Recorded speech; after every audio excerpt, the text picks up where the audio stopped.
On avait une question lorsque l'éloignement de mon enfant adolescent s'est imposé comme l'ultime issue face à sa violence. Comment, dans un premier temps, rétablir une relation équilibrée, complice à distance avec mon enfant, puis dans un second temps, comment et quand préparer son retour à la maison, s'il y a Oui. retour à la maison. Oui, oui, oui. Ça, c'est souvent des questions importantes, notamment s'il y a des mesures de placement, des mesures d'éloignement, etc. Et ça, on le travaille plus sur l'idée c'est pas parce qu'il y a un éloignement que la relation s'arrête. Effectivement, elle doit être entretenue comme si on était sous le même toit.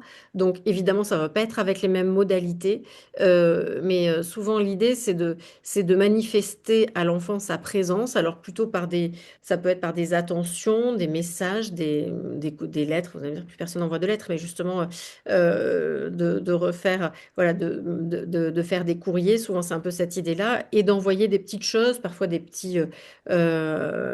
bricoles, des livres, en fait, de continuer en sachant que souvent, l'enfant est un peu en colère après ses parents de cet éloignement. Donc, il va pas nécessairement ni répondre, ni dire merci.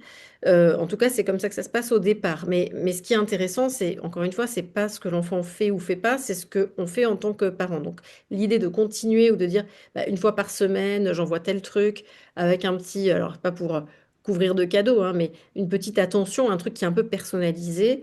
Et je continue de faire ça, quelle que soit la réaction de l'enfant. Déjà, ça, c'est un truc qui, à mon avis, est intéressant parce que même si ça prend pas et que l'enfant ne fait pas de retour positif, on a continué de se positionner dans le lien parce que l'idée, c'est de dire, voilà, tu es éloigné, mais ça n'a pas interrompu la relation. Et effectivement, l'enfant peut être amené à revenir.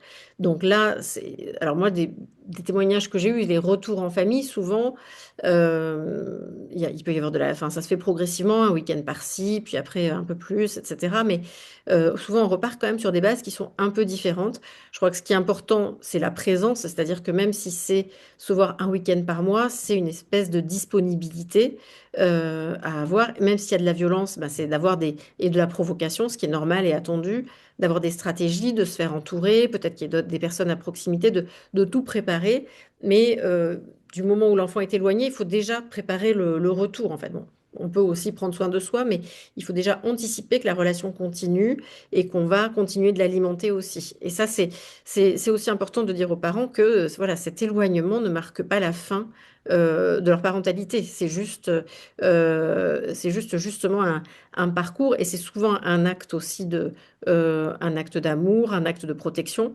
Donc c'est juste une continuité différente et qu'il faut derrière continuer d'entretenir et de préparer. Donc oui, on peut continuer. C'est plutôt dans l'idée de ces gestes, je dirais, dont on doit se préparer à ce qu'ils soient sans retour. Il y a des parents des fois qui vont dire, ah ben ouais, on lui a envoyé des trucs, mais de toute façon, il nous répond pas, il nous fait la tête, donc on a arrêté. Non, je pense que c'est très important en fait de continuer justement. Ça peut être euh, c'est un message, on reste dans la continuité de ce lien, quoi.